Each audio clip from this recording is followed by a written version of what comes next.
আপনাকে মন ভালো করতে হলে অবশ্যই নদীর পাড়ে যেতে হবে।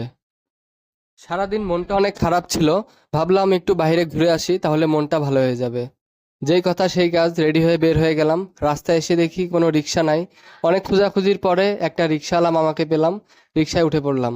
রিক্সায় উঠে আস্তে ধীরে যেতে লাগলাম।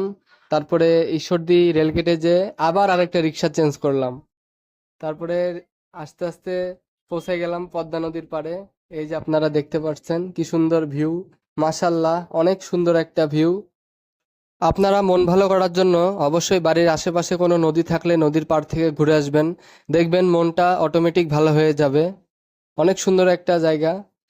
বিকাল টাইমে আপনার যদি কোনো প্রিয় মানুষ থাকে, প্রিয় মানুষকে নিয়েও আসতে পারেন, অথবা একা একাও চলে আসতে পারেন নদীর পাড়ে। দেখবেন মন যদি খারাপ থাকে মন ভালো হয়ে যাবে।